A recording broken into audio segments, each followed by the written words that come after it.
Hello and welcome to the Ink Archive. My name is Briar and I am joined today with Tyler as we see what our locals brings this week with Reign of Jafar. Tyler, tell us what we got going on today. Hey everybody, so today we have two players. We actually have Briar himself here today on Amber Steel, and we have Dylan on Ruby Amethyst. A tale as old as time, some might say. People have been playing this matchup since the very beginning. Decks are pretty different. I believe Briar is playing the more aggressive, like Diggy version. Playing doesn't go up to like anything above 5 or anything above 4. So just very low to the ground, looking to end the game relatively quickly, playing the new lady, and then Dylan being on a more mid-rangey / like control deck of Ruby Amethyst. A lot of high cost cards and a lot of like be prepared and cards like that. Yeah, no, this is definitely a very fun match. I mean, these are definitely decks that have been playing since the very beginning of set 1 here of chapter 1. And Amber Steel has definitely been fighting for that number 1 spot, as well as this Ruby Amethyst, which has kept the number 1 spot in the early days of Lorcana, and Amber Steel kind of going in and out of being the top deck. So seeing what we have coming up this set with these two decks is very interesting. We know that Amber Steel has been doing pretty well so far. Ruby Amethyst is slowly making its way up into the top ranks of one of the best deck combination, colored ink combinations that we have going on. And seeing what these players can do with these deck options is going to be great. Yeah, this meta is pretty nice in that it's pretty open. There's not like one deck that's like tearing the format apart. But these two decks will always be very strong contenders. Amber Steel just being able to go extremely fast, get underneath of decks, deal with problem cards with cards like this Cinderella, with like Storm and Strength, and Ruby Amethyst just trying to hold on until it can play a be prepared or find some turn to turn the corner. I know Dylan is on the new Hades, Ruthless Tyrant. This card is super interesting, especially in a deck like Ruby Amethyst. I do quite like it a lot. It just draws you a bunch of cards. It has a huge stat line, quest for 2, tries to push to end the game. I like this card a lot. It is a 7 cost uninkable, but like the card is interesting, so... Yeah, no, it's definitely an interesting card. Just being able to whenever the character kind of quest and whenever you play it, it gets to deal 2 damage to one of your characters, and then you get to draw 2 cards, which is nice. So it's definitely some good way to draw cards and putting some damage on some of your characters. And there are some ways for him to kind of help with that damage that he has in his deck.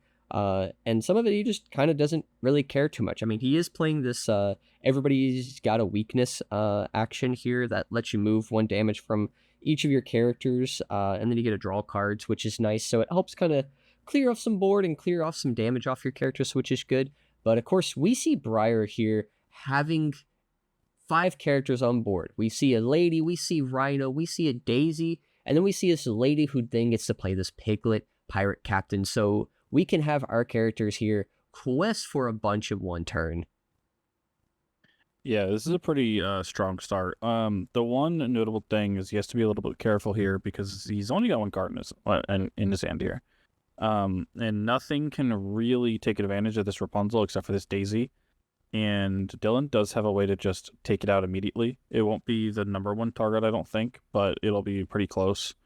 And Briar also has to find a way to be able to even play this Rapunzel in the first place. Hopefully he drew an inkable here, but so he is a little tight on resources, which can be a little troubling for Amber Steel.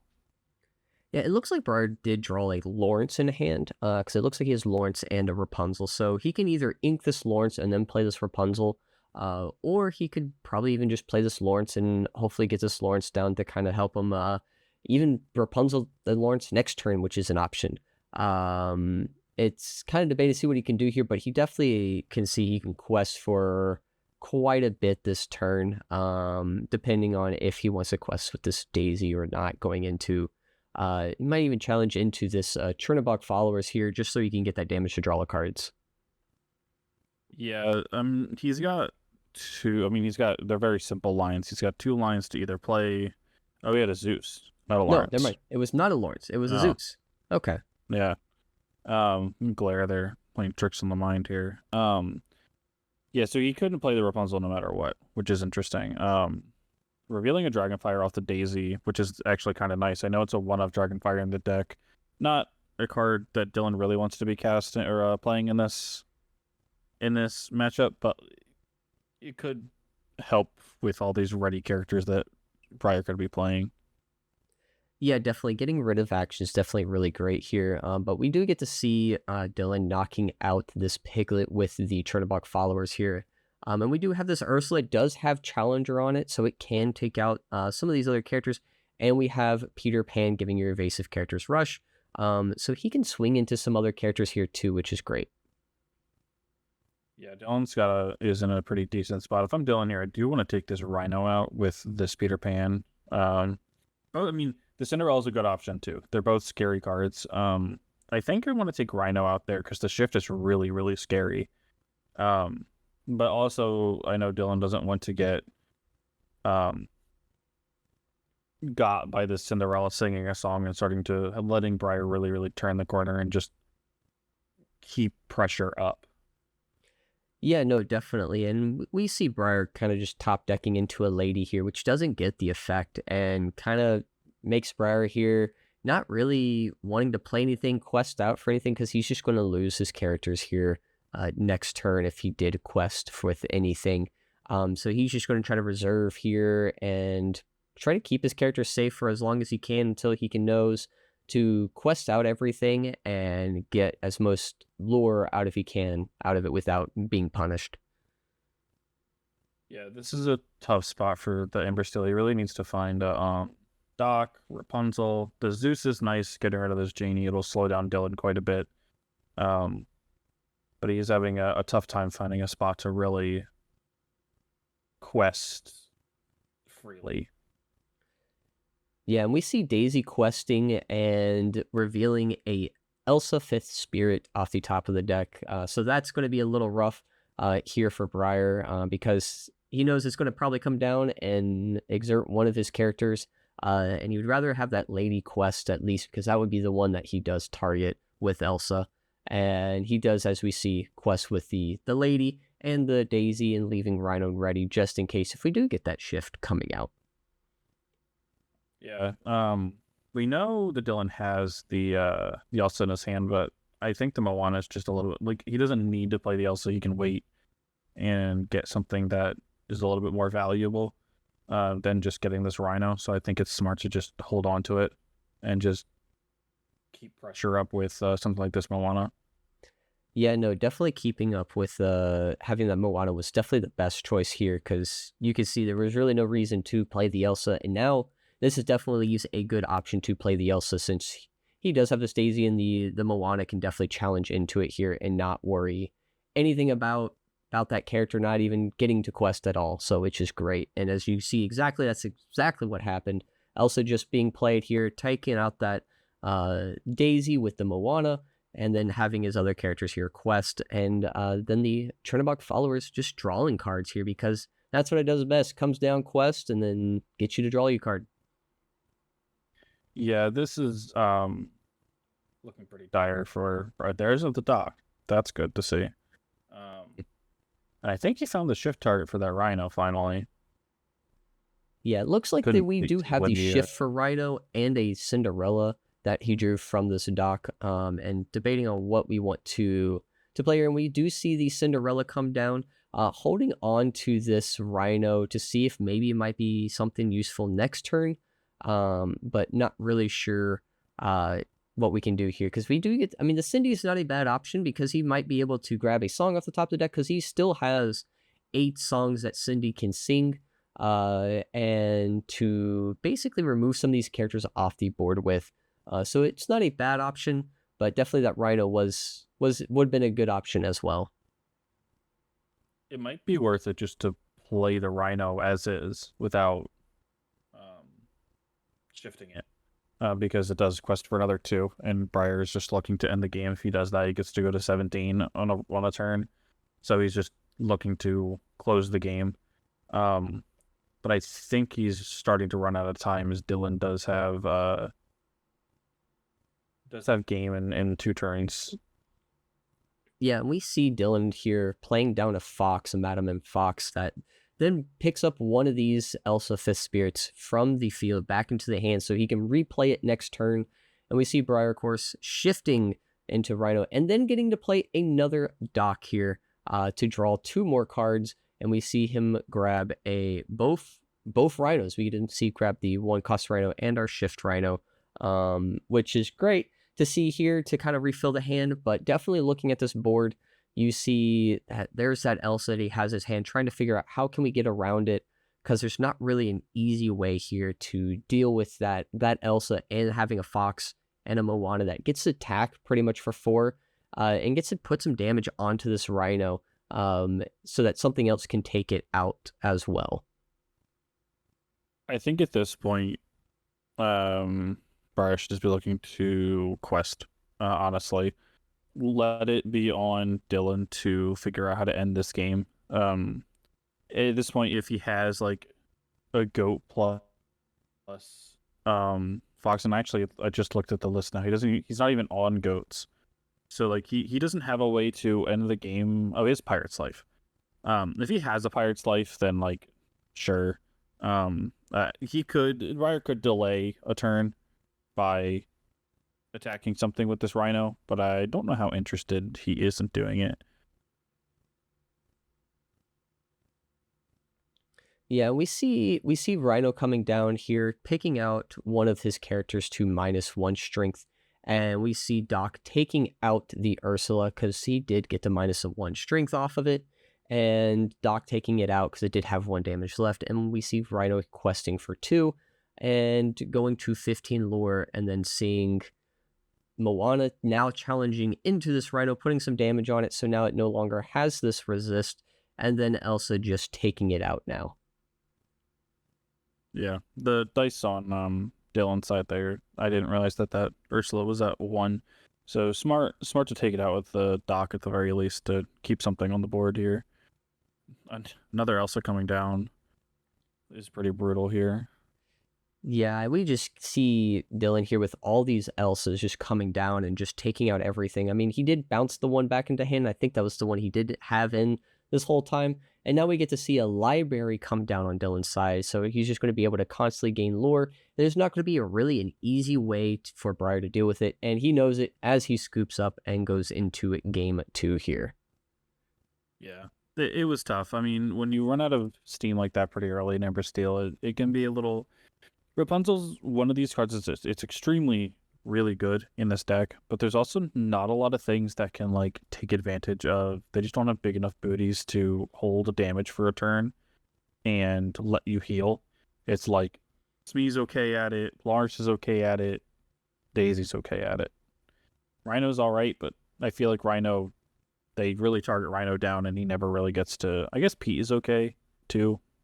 So there's a couple of options, but like you're never getting the full value out of Rapunzel. You're only ever like drawing 2 maybe. Yeah, no, you're not in this type of deck. You're just not. That Rapunzel is definitely a decent option to draw cards, but it's not using it at its full potential. I mean, definitely getting those 2 is it's definitely good getting +2 on it, but just not really being able to draw 3 cards, because 3 cards could definitely bring him back from where he was in the game. Yeah, it's just awkward because you have to find time. You have to know when to ink it, when to hold on to it, and it can be one of those things that makes or breaks games. I mean, I guess Rapunzel herself holds damage nicely. Don't get me wrong, this card is an absolute monster in this deck. You just have to find places to actually be able to stick it and get value out of, which can be difficult sometimes. Yeah, and as we're going into game 2 here, we see Briar opening up with 2 ladies. It looked like he had a Cinderella and a Strength, and then we see a Piglet and a Lawrence, and it looks like that's what he's going to be sending back. He does keep this Zeus in hand, as well as the Cindy and Strength, so he's going to put back 4, and hopefully maybe finding some more cards here to play around with, but it looks like he got a Shmi for turn 2, and then another Zeus in hand. So that's going to be a little rough to get those 2 Zeuses out and being able to try to to sing with those, because those Cindy's ain't singing those songs, I can tell you that. Yeah, this is a little bit awkward here.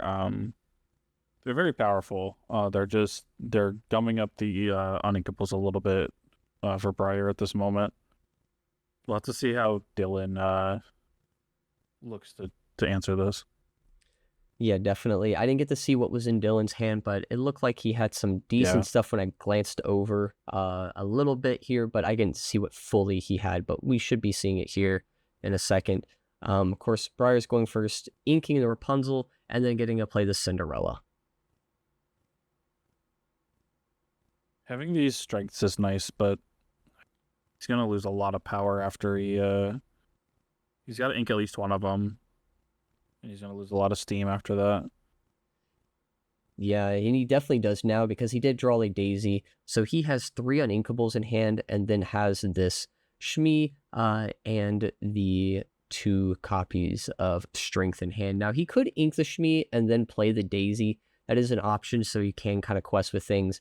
And that looks like what he's going to be doing here is inking the Shmi, then using it to play this Daisy. And then having Cinderella actually quest here because there's not really a rush target in the 2-cost slot here in the Ruby Amethyst deck. So he seems pretty safe here that he can kind of at least quest and then potentially play and sing songs the following turn.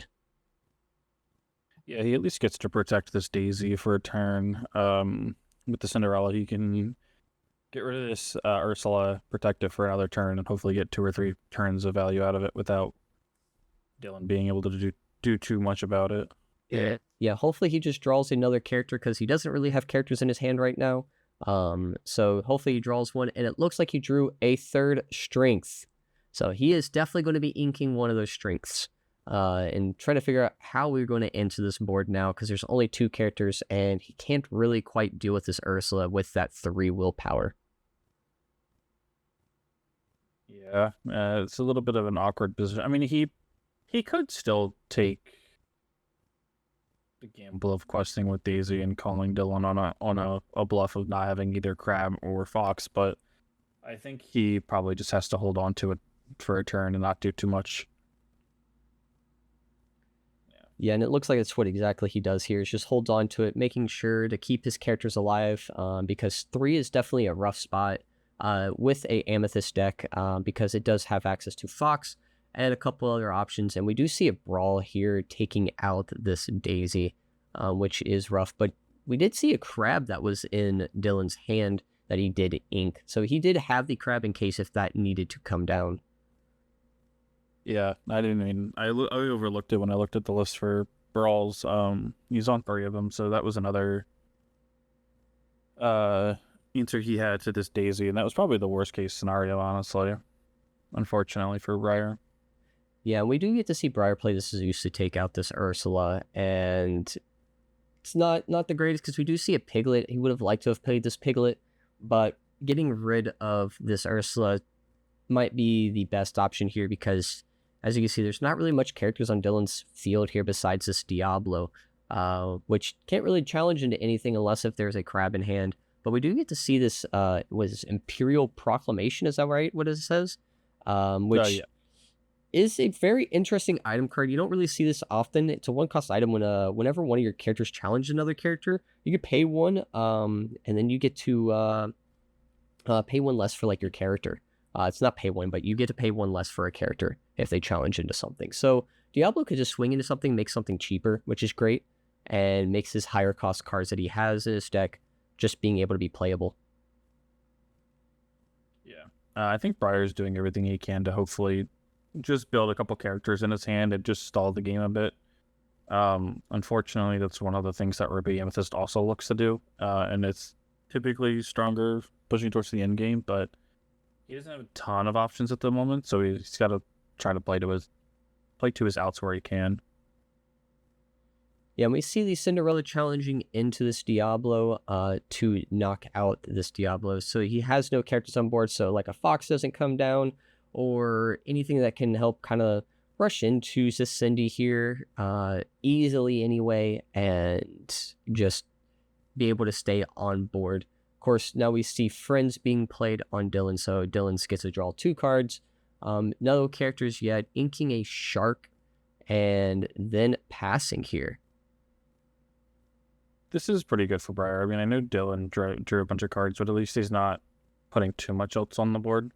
Unfortunately, it just means that he's probably building towards like a Be Prepared or something, which Briar has to be pretty mindful of at this moment. And just hopefully get enough value out of these couple of characters he's at the moment.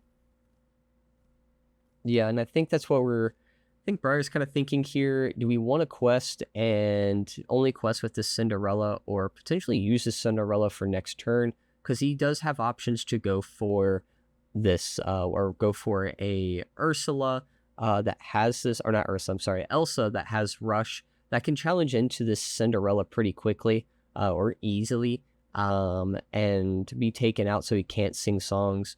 But we do get to see a Maui shark now come down, which can be kind of hard for Briar to deal with, but we know that Briar has a bunch of songs in hand to help deal with that. He did get to draw Lawrence as well, so he has a dock of Lawrence and then a strength, so he can try to take care of this Maui kind of easily here, as long as he can get these characters down. And then we're checking the discard to kind of figure out what is this Maui going to grab if he ever gets a challenge. He's got pretty good targets. He's got the Friends and he's got the Brawl, I think, are the 2 big ones. Both are very, very good. Obviously, Brawl helping a lot to just clear this board up so that Dylan doesn't have to play Be Prepared or anything. Briar just has to play this Lawrence out and hope that he can stick the dock next turn. And even the dock is a little bit awkward because he wants to keep this strength for the shark, but has this dock that he wants to use the draw cards. Yeah, and we see him actually inking the Lawrence and then singing the strength to put 3 damage onto the Maui, and then getting to play the stock to draw 2 cards. And we still have 3 ink left over, so he can play something else here. And he realizes, I think, that there's 6 ink on Dylan's side, so there is a potential for B Prep to come down here and wipe off this board completely and just not be able to do anything. So I think he's thinking on how he wants to answer this, and knowing that he probably has B Prep, we just went ahead and quested with the lady and this piglet just so that we can get some lore on the board and hopefully survive a little longer. Yeah, it's an interesting play. The gamble of trying to get a another strength or something also, I think, was, or like a Storm Rage on or something to take care of the shark too. I don't hate it. Yeah, now we're figuring out what we want to grab here with this Maui. We either grabbing this Brawl or Friends here. I think he's probably going to be leaning towards this Brawl just so that he can take out some of these other characters here. And he grabs back, which card does he grab? He actually grabs back the Friends, so that he can actually draw a couple more cards here, because he might not have anything in his hand to really play around with. But we do get to see a Fox, which does get to pick up this shark going back to the hand and then challenging into another character. And he challenges into the Piglet, knocking it out. And now starting to pick away Briar's board here and not letting him keep any of his characters alive at this point. If he has, he has the ink to redeploy this shark. That's kind of neat. From the Imperial Proclamation, because I got a trigger from the Fox, so that's kind of cool. This is like really... This is kind of a hard position for Briar to be in. He's like not really allowed to turn. He doesn't have any answers for the shark anymore. So he's not really allowed to turn his stuff sideways and quest to start trying to end this game. And Dylan's just going to start slowly gaining card advantage through just drawing his card for turn. Yeah, pretty much. I mean, he just can't exert anything for questing, for singing, challenge unless if he just wants to deal with the shark, because he does have this Imperial Proclamation on the field here that, of course, gets to make him play his characters for less every time he challenges into a character, which is great for Dylan, but of course bad for Briar here because all he needs to do is just try to get to 20, and Briar can't do that. But we do see Briar playing this Troubadour and this Lawrence here, hopefully trying to either sing with the Troubadour and then being able to quest with everything else. And we do get to see a game referee Pete in his hands, so he can play this and try to protect himself from being hit with Be Prepared and losing all of his characters the following turn. Yeah, I mean, I don't know that Dylan's super interested in playing it prepared at the moment. Briar's only at 6, and he has a shark and a fox. He has another shark in his hand. So I think he's just gonna.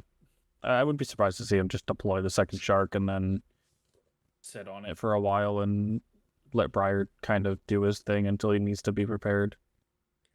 Yeah. Or the salsa. This Elsa can definitely do it. You can pick whatever target. Probably going to pick this lady because it's the easiest one to kind of take care of.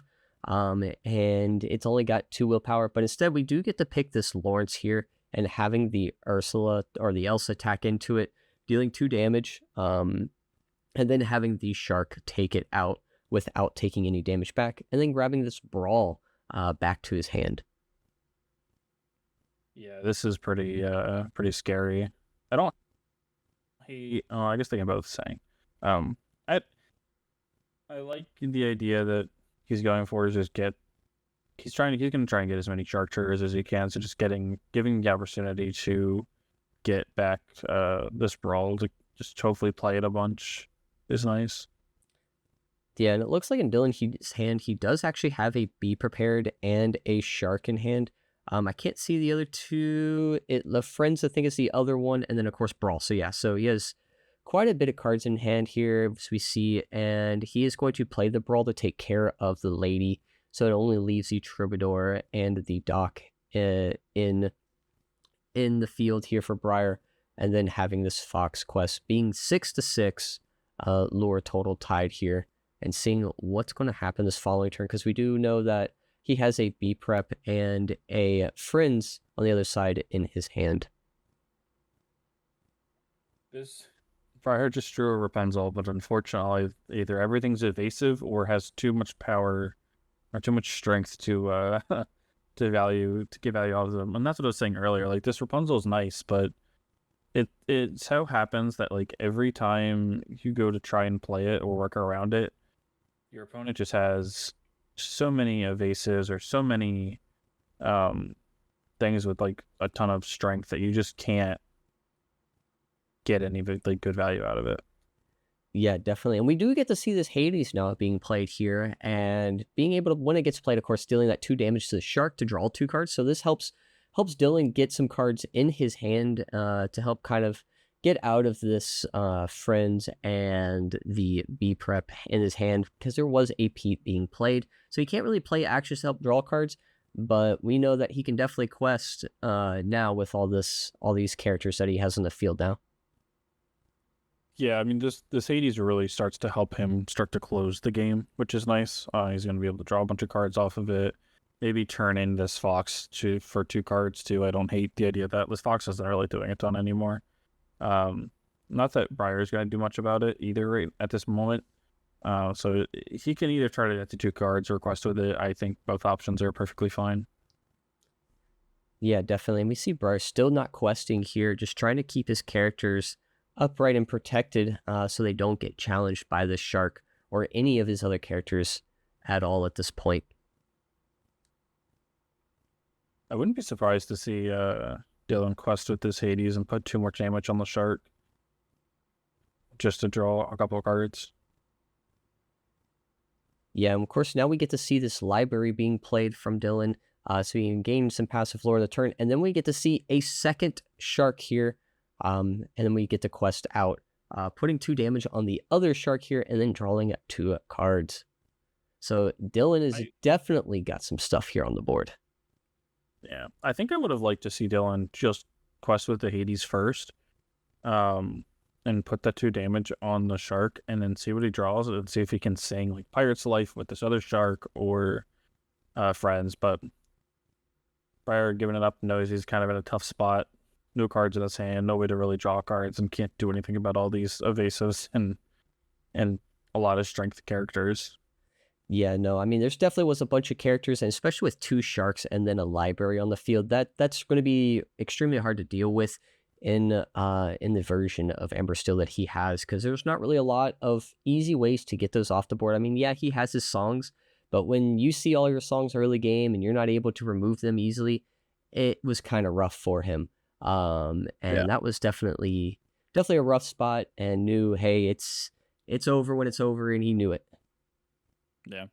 It's tough because, like I said, Ruby Amethyst just wants to go long, and Briar didn't have any choice but to make the game go long, and so that's always going to be in Ruby Amethyst's favor. Um, not saying Briar was completely out of it, but it gets a lot harder when Amber Steel has to take long games. Yeah, definitely. But of course, this was a great kind of showing off of what both decks kind of could do. A little bit, at least maybe not the Amber Steel side, but it definitely did some really good aggro things that it was able to do early on, and was able to kind of get some quick lore quickly here. But hopefully we get to see some more here in the future with these two decks and from these two players. But if you guys did enjoy, make sure you click that like button down below. And if you're new, click that subscribe button and click that bell icon to get notified of new videos just like this one here, because we have a lot of cool things planned for the future, and you need to click it and get notified and come watch some really cool things that we have got planned. We're not going to tell you quite yet because it's a secret, and it's going to be fun, and you guys will have fun. We will have fun, and it'll be a great time. But until next time, we will see you later. Bye.